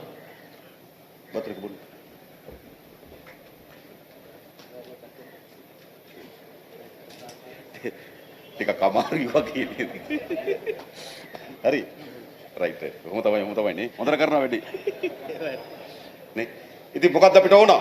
ஆகையினால் எங்களுக்கு என்ன வேண்டும்? කෝටි 2කට ආසන්න ප්‍රමාණයක් ලෝකෙ මුදුකාංග ඉංජිනේරුවෝ 2030 දී 2030ஆம் ஆண்டுகளிலே 2 கோடி அளவிலே தேவைப்படும். අන්න ඒකට තරුණ පරම්පරාව අපි හදනවා. இதற்காக நாங்கள் இளைஞர் பரம்பரை உருவாக்குவோம். එහෙමයි ලෝක රටවල් දියුණුනේ. இவ்வாறுதான் உலகில் நாடுகள் வளர்ச்சி அடைந்தன. ඒ විතරක් නෙවෙයි අපේ විදුලි බිල වැඩි. அது மாத்திரமல்லாமல் எங்களுடைய இந்த எலக்ட்ரிசிட்டி பில் கூடுதலாக இருக்கிறது. අපි අපේ විදුලි ප්‍රතිපත්ති කමිටුව එකතු වුණා. நாங்கள் நேற்று எங்களுடைய இந்த மின்பொருள் தொடர்பான எங்களுடைய குழு சேர்ந்தது. අපි අවුරුද්දෙන් අවුරුද්ද විදුලி බිල අඩු කරන සලස්ම හදලා තියෙන්නේ. நாங்கள் அதற்காக ஒவ்வொரு வருடத்துக்காக நாங்கள் இந்த பில்லுடைய හොරකම් නතර කරනවා නම් குறைப்பதற்காக நாங்கள் தீர்மானித்திருக்கிறோம். පුනර්ජනනීය බල ශක්තියට යනවා නම් அதாவது களவெடுக்க மாட்டோம். මේක අපිට දිනු අඩු කරන්න පුළුවන්. இவ்வாறு நாங்கள் புனர்நிர்மாணம் செய்யக்கூடிய அந்த மின்சாரத்தை பெற்று செலவை குறைக்க முடியும். අන්න ඒවට තමයි ආණ්ඩුව හදාගන්නේ. இதற்காகத்தான் அரசாங்கத்தை உருவாக்கும். ඒ විතරක් නෙවෙයි සංචාර කර්මාන්තරිතා යෝග්‍ය රටක් මේක. அதே போன்றுதான் அது மாத்திரமல்லாமல் சுற்றுலாத்துறைக்கு மிகவும் பொருத்தமான ஒரு நாடு எங்களுடைய நாடு. දකුණ මුහුදට වාර ගන්න කාලෙට எங்களுடைய தெற்கு பகுதியில் இருக்கிற கடலில் இருக்கிற கலப்பகுதியிலே නැගෙනහිර මුහුද හොඳයි. கிழக்கு பகுதியானது நன்றாக இருக்கும். නැගෙනහිරකට වාර ගන්න එනකොට அதே போன்றுதான் கிழக்கிலே பயன்படுத்த முடியாத காலத்தில் දකුණේ මුහුද හොඳයි. தெற்கு கடலானது நன்றாக இருக்கும். ඒ කියන්නේ අවුරුද්ද පුරාම அதன் கருத்து என்னவென்றால் வருடம் முழுவதும் හොඳ සංචාර කර්මාන්ත කරන්න පුළුවන් රටක් මේක. நல்ல சுற்றுலா துறையை மேம்படுத்தக்கூடிய நாடாக எங்களுடைய நாடு இருக்கிறது. ඔයගොල්ලෝ රටවල් වලට ගිහිල්ලා ඇති. நீங்கள் நாடுகளுக்கு சென்றிருப்பீர்கள். මුහුද කොහොමද? கடல் எவ்வாறு இருக்கின்றது? ගොඩක් රටවල් වල කො මඩ அநேகமான நாடுகளிலே பார்த்திருப்பீர்கள் சேறு එක බොර පාට. அல்லது வேற நிறத்திலே இருக்கும். හැබැයි මේ නැගෙනහිර මුහුද බලන්නකෝ. ஆனால் பாருங்கள் கிழக்கிலே கடலை பாருங்கள். හොඳ වැල්ලක් තියෙන මහ මුහුද. நல்ல அழகான அலை இருக்கின்ற நாள். නිල් පාට මහ සාගරය. நீல நிறத்தில் இருக்கின்ற மிக சமுத்திரமாக இருக்கிறது. සංචාර කර්මාන්තේ තෝතන්නක්. அதே போன்று எங்களுடைய இந்த சுற்றுலாத்துறைக்கு பொருத்தமான ஒரு இடம். හැබැයි ඒකෙන් ජනතාවට ප්‍රතිලාභ නැහැ. ஆனால் பொதுமக்களுக்கு இதன் மூலமாக பிரதிபலங்கள் இல்லை. ඒගොල්ලෝ තමයි හෝටල් දාලා තියෙන්නේ. அவர்கள் தான் ஹோட்டலை போட்டிருக்கிறார்கள். අන්නේ කර්මාන්ත දිනු කරනවා. ஆகவே இந்த கைத்தொழிலை உருவாக்க முன்னெடுத்து செல்வோம். නැගෙනහිර තරුණ පරම්පරාවට கிழக்கின் இளைஞர் பரம்பரைக்கு සංචාර කර්මාන්තේ ගොඩනගලා ඉස්සරහට ගෙන්න පුළුවන්. சுற்றுலா துறையிலே அவர்களை முன்னே கொண்டு வந்து ඒවට සලසුම් ඕන. இதற்காக திட்டங்கள் வேண்டும். මතක තබා ගන්න. ஞாபகம் வைத்துக் கொள்ளுங்கள். ඒ විතරක් නෙමෙයි. அது மாத்திரமல்லாமல் අපේ රට විශාල කනිජ සම්පත් තියෙනවා. எங்களுடைய நாட்டிலே நாங்கள் பார்த்தால் எங்களுடைய கனிப்பொருள் காணப்படும் சொத்து காணப்படுகிறது. පුල්මුඩේ කනිජ වලින් නිදිය. புல்மூட்டை நீங்கள் பார்த்தால் கனிப்பொருள் இருக்கின்றது. ඊටත් වඩා වටිනා කනිජ වලින් නිදියක් තියෙනවා. ඔස් මේ පුත්තලමේ இதை விட பெருமதியான கனிப்பொருள் இருக்கின்றது புத்தளத்திலே. අපි ඒ පිළිබඳ විද්‍යාඥයෝ හම්බුණා. இதை கண்டுபிடிப்பதற்காக நாங்கள் விஞ்ஞானிகளை சந்தித்தோம். ඒගොල්ලෝ විශාල පරීක්ෂණ කරලා තියෙනවා. அவர்கள் மிகவும் விசாலமான முறையில் இதை ஆய்வு செய்திருக்கிறார்கள். ඒවට ආයෝජනය කරන්න පුළුවන් ලංකාවේ ව්‍යාපාරිකයෝ අපි හම්බුණා. இதற்காக முதலீடு செய்யக்கூடிய இலங்கையிலே இருக்கிற வியாபாரிகளை நாங்கள் சந்தித்தோம். ඒගොල්ලෝ ඇස්සි මේවා දිනු කරන්න. இவர்களை உற்பத்தி செய்வதற்கு உருவாக்குவதற்காக நாங்கள் தயார். පුල්මුඩේ කනිජ වැලි புல்மூட்டை இருக்கிற கனிப்பொருள் අපි අවුරුදු ගණනාවක් நாங்கள் பல வருடங்களாக අමු වැලි වගේ පටවනවා. நாங்கள் பச்சை மண் போன்றுதான் ஏற்றிருக்கிறோம். මොන ආණ්ඩුද මේවා? என்ன அரசாங்கம் இவை? අපේ මිනිරන්. අපේ මිනිරන්. எங்களுடைய கனிப்பொருட்கள் ඒවා ඉතාමත් වැඩි කාබන් පොත්සත් ඇතින මිනිරන්. இவைகள் மிகவும் பெருமதியான காபன் கொண்ட கனிப்பொருளாக இருக்கிறது. නිකන් අමු මිනිරන් හැටියට පටවනවා අවුරුදු 100 ගණනක්. இவைகள் 100කට වඩා වැඩි කාලයක්. பச்சை கனிப்பொருளாகத்தான் ஏற்றிருக்கிறார்கள் மிக நீண்ட காலமாக. මොකද මේ පාලකරට කරේ? இவர்கள் இந்த நாட்டுக்காக என்ன செய்திருக்கிறார்கள்? විශාල පෝර කන්දක් තියෙන එපාවල. எங்களுடைய நாட்டிலே மிகவும் அதிகமான அளவு உரம் இருக்கிறது எப்பாவலிலே. අමු පස් පටවනවා පිට රට. இவர்கள் பச்சை மண்ணை ஏற்றினார்கள் நாட்டுக்கு. මේගොල්ලෝ පාලකයෝද? இவர்கள் ஆட்சியாளர்களா? එපාවර පෝර කන්ද எப்பாவல் இருக்கின்ற உரம் மலை පස්ලස පටවනවා. அவர்கள் மணலாக ஏற்றுகிறார்கள். මුල්මුඩේ කණජ වල නිදිය அதே போன்றுதான் புல்மோட்டை என்ற கனி உப்புகளை අමු වැලිලස පටවනවා. அவர்கள் பச்சை மண்ணாக ஏற்றுகிறார்கள். මහා මිනිරන් කන්ද அதே போன்றுதான் எங்களுடைய கனியுப்புகள் மலைகளை විශාල මිනිරන් ප්‍රමාණයක් වෙන පොළොව අභ්‍යන්තරේ அதிகமான அளவு நிலத்தின் கீழே இருக்கின்றது. පරිසර හානිය අවමයි ඒව නෙලා ගන්නකොට இதை நாங்கள் பரிந்தெடுக்கின்ற பொழுது எங்களுக்கு சூழல் பாதிப்பு இல்லாமல் இருக்கிறது, குறைவாக இருக்கின்றது. අමු කුට්ටි පටවන අවුරුදු ගණනාවක්. ஆனால் இவர்கள் பச்சையாக ஏற்றுகின்றார்கள். අපි ඒවට කර්මාන්ත ගේනවා. இதற்காக நாங்கள் கைத்தொழில் கொண்டு வருவோம். පරන්තන් වල රසායන කර්මාන්තවල අප විවෘත කරනවා. பரந்தல் இருக்கின்ற ரசாயன கைத்தொழிற்சாலை වාලච්චේනේ வாழைச்சியில் இருக்கின்ற නව තාක්ෂණ කඩදාසි කම්මල විවෘත කරනවා. புதிய தொழில்நுட்பத்துடன் அந்த கடதாசி ஆலையை திறப்போம். පුල්මුඩේ කණජ වැලි දියුණු කරනවා එතන කර්මාන්තශාලාව. புல்மோட்டை என்ற கனியுப்புகளை நாங்கள் நல்ல முறையில் செய்வோம். එහෙමයි රටවල් දියුණු වෙන්නේ. இவ்வாறுதான் நாடு முன்னேறுவது. අපේ මොකද වෙන්නේ? எங்களுக்கு என்ன நடக்கின்றது? ඇඹිලිපිටේ කඩදාසි කම්මල වැහෙනවා. அம்பிலிப்பேரின கடதாசி தொழிற்சாலை மூடப்பட்டிருக்கிறது. පාලකයා දියුණු වෙනවා. ஆனால் ஆட்சியாளர் முன்னர் இருக்கின்றார். වාලච්චේනේ කඩදාසි කම්මල වැහෙනවා. வாழைச்சாலை கடதாசி ஆலை மூடப்பட்டிருக்கிறது. පාලකයා දියුණු වෙනවා. ஆனால் ஆட்சியாளர் முன்னர் இருக்கின்றார். ඉංගුරාණ සීනි කම්මල වැහිලා තිබ්බා. இங்குறான சீனி தொழிற்சாலை மூடப்பட்டிருந்தது. හැබැයි පාලකයා දියුණු වුණා. ஆனால் ஆட்சியாளர் முன்னர் இருந்தார். කන්තලේ සීනි කම්මල වැහිලා கந்தாலையில் இருக்கின்ற சீனி தொழிற்சாலை மூடப்பட்டது. පාලකයා දියුණු වෙනවා. ஆனால் ஆட்சியாளர் முன்னர் இருந்தார். වැලිසර කිරිපිටි කම්මල විකුණනවා. அதே போன்ற வெலிசல் இருக்கின்ற தொழிற்சாலை පාලකයා දියුණු වෙනවා. ஆனால் ஆட்சியாளர் முன்னேறினார்கள். අපේ රටේ මේ පාලකයන්ට எங்களுடைய நாட்டின் ஆட்சியாளர்களுக்கு රට දියුණු කරන සලස්ම තිබුණේ නැහැ. நாட்டை முன்னேற்றத்துக்காக அவர்கள் திட்டமில்லை. රට වට්ටන සලස්ම அவர்கள் நாட்டை வீழ்ச்சியடைச்சதான் ඒගොල්ලෝ දියුණු වෙන සලස්ම அவர்கள் முன்னேறுகிற திட்டம் இருந்தது. අපි තමුන්නාන්සලට ආරාධනා කරන්න ආවේ நாங்கள் உங்களுக்கு அழைப்பு விடுப்பதற்கு வந்தது මෙන්න මේ දේශපාලන වෙනස් කරමු. இந்த அரசியலை மாற்றுவதற்காக. මෙහෙම යන්න ඕනද මේ රට? இவ்வாறு செல்ல வேண்டுமா இந்த நாடு? මෙහෙම දුප්පත් වෙන්න ඕනද මේ රට? இவ்வாறு ஏழையாக வேண்டுமா எங்களுடைய நாடு? මෙහෙම දුප්පත් වෙන්න ඕන රටක් නෙමෙයි. இது ஏழையாக வேண்டிய நாடு அல்ல. ලෝකේ රටවල් உலகின் நாடுகள் අපේ අය ගෙන්න ගන්නේ නැහැ. எங்களுடைய ஆட்களை எடுத்துக் கொள்வதில்லை. අපිට වීසා එකක් දෙන්නේ නැහැ. எங்களுக்கு விசா தருவதில்லை. දෙනවද? தருவாங்களா விசா? රටකට යන්න කොච්චර අමාරුද?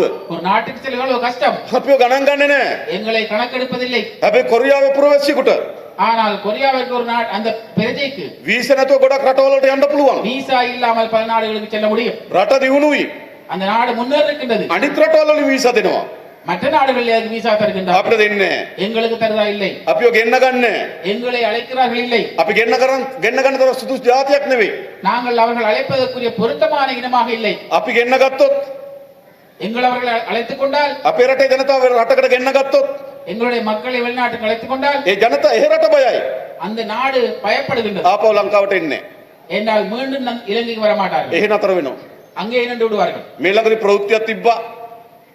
அண்மையிலே ஒரு செய்தி இருந்தது. මේ රට පැනලා යන එක හොයන්න இந்த நாட்டை விட்டு செல்வதற்காக காண்பதற்காக පොලිස් නිලධාරීන්ට පුහුණුවක් දෙන්න போலீஸ் உத்தியோகர்களுக்கு பயிற்சி வழங்குவதற்காக එංගලන්තයට අරන් ගිහලා පොලිස් නිලධාරීන් 10 දෙනෙක් இங்கிலாந்துக்கு 10 போலீஸ் உத்தியோகர்கள் அழைத்து சென்றார்கள். රට පනින එක වළක්වන්න උගන්වන්න. அதாவது நாட்டை விட்டு தப்பிச் செல்வதற்காக அவர்களை கற்பிப்பதற்காக. ඒ ගියපු 10 දෙනාගෙන් அவ்வாறு சென்ற 10 பேரில் 6 දෙනෙක් පැනලා. 6 பேர் பாஞ்சிட்டாங்க. ඔන්න අපේ රට. இதுதான் எங்களுடைய நாடு. කවුද මේක ලෝකේ ගණන් ගන්නේ? யார் இந்த மக்களை මෙන්න මේව විනාශ කරා මේ පාලකයෝ. இவ்வாறு அழிவுகளை ஏற்படுத்தது ஆட்சியாளர்கள். ඒ නිසා මොකද කරන්නේ ඒගොල්ලෝ? ஆகையினால் அவர்கள் என்ன செய்கிறார்கள்? ඒගොල්ලෝ ලංකාවේ පාස්පෝර්ට් එක ගන්නේ නේ. அவர்கள் இலங்கையின் பாஸ்போர்ட் எடுக்க மாட்டார்கள். ඒගොල්ලන්ගේ දරුවෝ ගොඩක් අයට වෙන රටවල පාස්පෝර්ට්. அவர்களுடைய பிள்ளைகள் வெளிநாடு இருப்பதுதான் கூடுதலா இருக்கின்றார்கள். බැසිල් රාජපක්ෂට பெசில் ராஜபக்சவுக்கு ලංකාවේ පාස්පෝර්ට් එකක් තියෙනවා. இலங்கை பாஸ்போர்ட் இருக்கின்றது. ඇමරිකාවේ පාස්පෝර්ට් එකක් තියෙනවා. அமெரிக்காவின் பாஸ்போர்ட்டும் இருக்கின்றது. රට වටනට කමක් නැහැ. நாடு விழுந்தால் பரவாயில்லை. බැසිල්ට ඇමරිකන් පාස්පෝර්ට් එකෙන් රට පුරා යන්න ලෝකේ පුරා යන්න පුළුවන්. பசிலுக்கு அமெரிக்கா பாஸ்போர்ட் கொண்டு வேண்டிய நாட்டுக்கு உலகத்துக்கு செல்ல முடியும். ගෝඨාභයටත් තිබ්බා. கோட்டாபேக்கும் இருந்தது. ගෝඨාභයගේ නෝනටත් තියෙනවා. கோட்டாபேடைய மனைவிக்கும் இருந்தது. ඒගොල්ලන්ට ඇමරිකන් පාස්පෝර්ට්. அவர்களுக்கு அமெரிக்கன் பாஸ்போர்ட். ලෝකේ ඕන තැනක යන්න පුළුවන් වීසා නැතුව. உலகில் எந்த நாட்டுக்கு செல்ல முடியும் விசா இல்லாமல். ඒගොල්ලන්ගේ දරුවන්ට ඇමරිකන් පාස්පෝර්ට්. அவருடைய பிள்ளைகளுக்கு அமெரிக்கன் பாஸ்போர்ட். ඒගොල්ලන්ගේ දරුවන්ට ඕස්ට්‍රේලියානු පාස්පෝර්ට්. அவருடைய பிள்ளைகளுக்கு ஆஸ்திரேலியன் பாஸ்போர்ட். අපේ දරුවන්ට எங்களுடைய பிள்ளைகளுக்கு ලෝකේ ගණන් ගන්න ශ්‍රී ලංකා පාස්පෝර්ට්. உலகம் கணக்கெடுக்காத இலங்கை பாஸ்போர்ட். මේකයි සිද්ධ කරේ. இதுதான் அவர்கள் செய்தார்கள். එනිසා අපි හදනවා රටක්. ஆகையினால் நாங்கள் உருவாக்க போகின்றோம் ලෝකේ හැම රටකම ගෞරවයට පාත්‍ර වෙන. உலகின் எல்லா நாடுகளும் கௌரவம் அளிக்கக்கூடிய, ලෝකේ හැම රටකම පිළිගැනීමට භාජන වෙන எல்லா நாடுகளும் ஏற்றுக்கொள்ளக்கூடிய ශ්‍රී ලංකාවක් ජාතික ජන බලවේගයේ ආණ්ඩුව හදනවා. ஸ்ரீலங்காவை தேசிய மக்கள் சக்தி உருவாக்கும். අන්නේම රටක් අපි හදමු. அவ்வாறு நாட்டை நாங்கள் உருவாக்குவோம். අපි තමුන්නාන්සට ආරාධනා කරන්න ආවේ. நாங்கள் உங்களுக்கு அழைப்பு விடுக்க අන්න வந்தது එහෙම රටක් හදමු කියලා ආරාධනා කරන්න. இவ்வாறு நாட்டை உருவாக்கும் என்பதற்காக தான் நாங்கள் 70 வந்தோம். වසර සාපයෙන් මිදමු. இவ்வாறு எங்களுக்கு வழங்கப்படுத்த சாபத்திலிருந்து நாங்கள் රට වට්ටපු. இந்த நாட்டை வீழ்ச்சியடை செய்த ඒගොල්ලෝ හැදුණු යුගය ඉවර කරමු. அவர்கள் முன்னேறிய யுகத்தை நாங்கள் முறியடிப்போம். රට වට්ටපු. நாட்டை மடக்கிய ඒගොල්ලෝ දිනු වුණ යුගය අපි ඉවර කරමු. அவர்கள் முன்னேறிய யுகத்தை நாங்கள் முறியடிப்போம். ජාතිවාදේ වපුරපු. இனவாதத்தை விதைத்த ඒගොල්ලන්ගේ යුගය අපි ඉවර කරමු. அவர்களுடைய யுகத்தை நாங்கள் අපි முறியடிப்போம். පටන් ගමු මේ රට හදන්න. நாங்கள் ஆரம்பிப்போம் இந்த நாட்டை உருவாக்க. අන්න එකට අපි ආණ්ඩුවක් හදමු. அதற்காக நாங்கள் அரசாங்கத்தை உருவாக்குவோம். මේ අවුරුද්දේ இந்த வருடத்திலே තව මාසයක් දෙකමාරකින් මාස දෙකමාරකින් ඡන්දෙ තියෙනවා.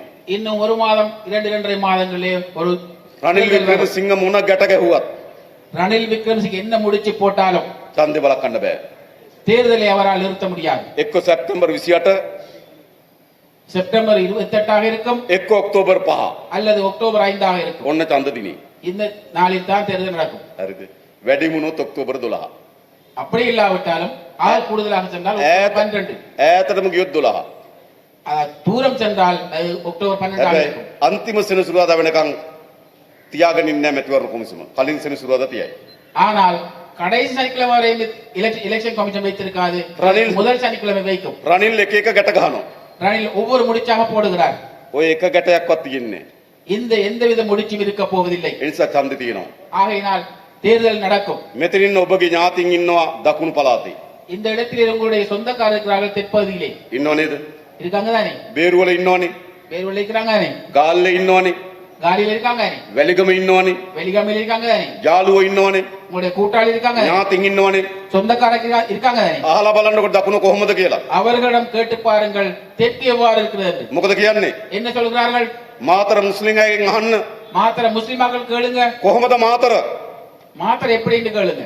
උඩින්ම ඉන්න මාලිමාව. அதிலே மேலே இருப்பது ගාල්ලෑගෙන් අහන්න. அதே மாதிரி காலியா கடன் கேளுங்க. ගාල්ලේ ඔබේ යාළුවගෙන් අහන්න. காலியாக்கும் நண்பரிடம் கேளுங்க. කලුතර යාළුවගෙන් අහන්න. கழுத்தொழில கூட்டாளிட்ட கேளுங்கள். ගම්පහෙන් අහන්න. கம்பால கேளுங்கள். කුරුණෑගලෙන් අහන්න. குருநாயகல்ல கேளுங்கள். අනුරාධපුර කලාවෙන් අහන්න. அன்றாதவர்கள கலாவையில கேளுங்கள். උඩින් ඉන්නේ මාලිමාව. மேலே இருப்பது திசை காட்டி. දකුණේ උඩින් ඉන්නේ මාලිමාව. தெற்கிலே மேலே இருப்பது திசை காட்டி. හැබැයි දකුණේ අපෙන් අහනවා. ஆனால் தெற்கில் இருப்போர் எங்களிடம் கேட்கின்றார்கள். සහෝදර නැගිනිර මොනවා වේද කියලා. சகோதரர் அவர்களே கிழக்கிலே நடக்கும் என்று கேட்கிறார்கள். නැගිනිර මුස්ලිම් ජනතාව මොනවා කරයිද කියලා අහනවා. கிழக்கில் உள்ள முஸ்லிம் மக்கள் என்ன செய்வார்கள் என்று கேட்கின்றார்கள். පොඩි සැකයක් තියෙනවා. சிறிய சந்தேகம் இருக்கிறது. චුට්ටක් කොළ පාටද බරයි. கொஞ்சமாக பச்சை நிறத்துக்கு හැබැයි ඉස්සර ஆனால் அது முன்னர் මොකද කියන්නේ? என்ன சொல்றீங்க? වෙනස් වෙන්න ලෑස්ති නැද්ද? நீங்கள் மாற்றமடைய தயாரில்லையா? දකුණ මුළුමනින්ම වෙනස් වෙලා. தெற்கு முழுவதுமாக மாறி இருக்கிறது. දකුණේ ජනතාව தெற்கில் உள்ள மக்கள் ජාතික ජන බලවේගයේ ආණ්ඩුවක් හදන්න බලාගෙන ඉන්නවා. தேசிய மக்கள் சக்தியின் அரசாங்கத்தை உருவாக்க නැගිනිර ජනතාව கிழக்கில் உள்ள மக்கள் අන්න ඒකට අවශ්‍ය නැ හයිය දෙන්න. இதற்கு தேவைப்பட்ட சக்தியை வழங்குங்கள். ඕනේ නැද්ද? தேவையில்லையா? මේ වැඩේ නැගිනිරින් ගස්සන්න එපා. ஆகவே இந்த வேலையை நீங்கள் கிழக்கிலே தோற்கடித்து விட නේද? வேண்டாம். அப்படிதானே? මම ඇහුවා අපේ අබූ සහෝදරයාගෙන් நான் எங்களுடைய அபு சகோதரர்கிட்ட கேட்டேன். අපේ බුහාරි සහෝදරයන් කෝල් කරලා ඇහුවා புகாரி சகோதரருக்கு கால் பண்ணி கேட்டேன். සහෝදර මොකද තත්ත්වය කියලා. தோழர் அவர்களை எவ்வாறு நிலைமை என்று கேட்டேன். ඉස්සර අපිට වැඩිය කතා කරේ නෑ. அவர்கள் முன்னர் எங்களிடம் கூடுதலாக கதைக்கவில்லை. දැන් ගොඩක් අපිත් එක්ක කතා කරනවා. இப்பொழுது கூடுதலாக கதைக்கிறார்கள். ඉස්සර අපි වෙනුවෙන් වැඩිය පෙනී හිටියේ නෑ. முன்னர் எங்களுக்காக அவர்கள் දැන් ගොඩක් අය අපි වෙනුවෙන් පෙනී හිටිනවා. இப்பொழுது எங்களுக்காக கதைப்பெயர் முன்னிற்கிறார்கள். මම ආවනේ මේ සමන්තුරේට. நான் முந்தி சமாதானம் வந்திருக்கேன் தானே? මේමයි හිටියේ නෑනේ. இவ்வளவு பேர் இருக்கல தானே? අද කොහොමද?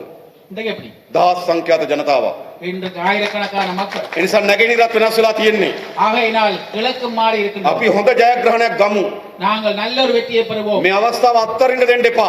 இந்த சந்தர்ப்பத்தை கைவிட்டு விட வேண்டாம். නැවත පැරණි மீண்டும் பழைய දූෂිත மிகவும் மோசமான හොරුන්ගෙන් සමන්ත ආණ්ඩුවක් හදාගන්න ඉඩ දෙන්න එපා. கள்வர்களிடம் அரசாங்கத்தை உருவாக்க இடமளிக்க வேண்டாம். අපි ඔක්කොම එකතු වෙලා පොරබදමු. நாங்கள் எல்லோரும் ஒன்றாக சேர்ந்து අලුත් ආණ්ඩුවක් හදමු. புதிய அரசாங்கத்தை உருவாக்குவோம். ඒ වෙනුවෙන් මේ ජනාධිපති ඡන්දය වැඩ කරමු. அதற்காக ஜனாதிபதி தேர்தலுக்கு வேலை செய்வோம். ඥාතියට කියන්න, உங்களுடைய சொந்தக்காரர்கள் சொல்லுங்கள், යාළුවට කියන්න, நண்பர்களுக்கு கூறுங்கள், ගෙදර ගිහිල්ලා කතා කරන්න. வீட்டுக்கு சென்று கதையுங்கள், මේ හැමදේනම අවදි කරන්න. எல்லோரையும் எழுப்பி விடுங்கள். මේ වෙනස වෙනුවෙන් එකතු වෙමු. இந்த மாற்றத்துக்காக මේ වෙනස ජයග්‍රහණය කරමු. இந்த மாற்றத்தை நாங்கள் வெற்றியாக ඒ கொண்டாடுவோம். වෙනුවෙන් තමුන්නාසලාට ආරාධනා කරනවා. அதற்காக உங்களுக்கு நான் அழைப்பு கொடுக்கிறேன். අහගෙන ගිහිල්ලා නිකන් ඉන්න එපා. கேட்டுக்கொண்டு சென்று சும்மா இருக்க வேண்டாம். අනිත් අයට කතා කරන්න ඕන. மற்றவர்களுக்கு கலைக்க வேணும். තමුන්නාසලගේ භාෂාව දන්නවා. உங்களுடைய மொழியை அவர்களுக்கு தெரியும். මට වඩා හොඳට මේ කතාව පැහැදිලි කරලා දෙන්න පුළුවන්. என்னை விட தெளிவாக உங்களுக்கு சொல்ல முடியும். හොඳට ගිහිල්ලා පැහැදිලி කරලා දෙන්න. நல்ல முறையில் தெளிவுபடுத்துங்களா? මාස දෙකමාරයි 2.5 மாதங்கள் மாத்திரம்தான் අලුත් ආණ්ඩුවක්. புதிய அரசாங்கம். අවුරුදු 76 ඉවරයි. 76 வருடங்கள் මේ முடிந்து අවුරුදු 76 සාපය 76 வருட சாபம். අවසන් කරන්න තියෙන මාස දෙකමාරයි. இதனை முடிப்பதற்காக இருப்பது 2.5 மாதங்கள் தான். මේක නිකන් ඉන්නවද? இதனை நீங்கள் பார்த்து கொண்டிருப்பதா? මාස දෙකමාර නිකන් ගල් ගෙවෙන්න අත්හරිනවද? 2.5 மாதங்களையும் காலம் செல்வதற்கு නෑ, මේ මාස දෙකමාර වැඩ කරමු. 2.5 மாதங்களை வேலை செய்வோம். හොඳ ශක්තිමත් ආණ්ඩුවක් හදමු. நல்ல உறுதியான அரசாங்கத்தை உருவாக்குவோம். රට වෙනස් කරන ආණ්ඩුවක් හදමු. நாட்டை மாற்றுகிற அரசாங்கத்தை ජාතික உருவாக்குவோம். ජන බලවේගයේ ආණ්ඩුවක් හදමු. தேசிய மக்கள் சக்தியின் ඒ அரசாங்கத்தை වෙනුවෙන් உருவாக்குவோம். සිරුදාට එකතු වෙන්න කියලා ආරාධනා කරමින්, அதற்காக அனைவரும் ஒன்று சேருமாறு கேட்டுக்கொண்டு, ඒ වෙනුවෙන් සිරුදාට වැඩ කරන්න කියලා ආරාධනා කරමින් அதற்காக அனைவரும் வேலை செய்யுங்கள் என்று கேட்டு මම නතර වෙනවා. நான் என்னுடைய பேச்சை බොහොම முடிக்கிறேன். ස්තුතියි හැමදෙනාටම. மிகவும் நன்றி. ජය වේවා කියලා ප්‍රාර්ථනා කරනවා. ජය වේවා. வாழ்த்துக்கள்.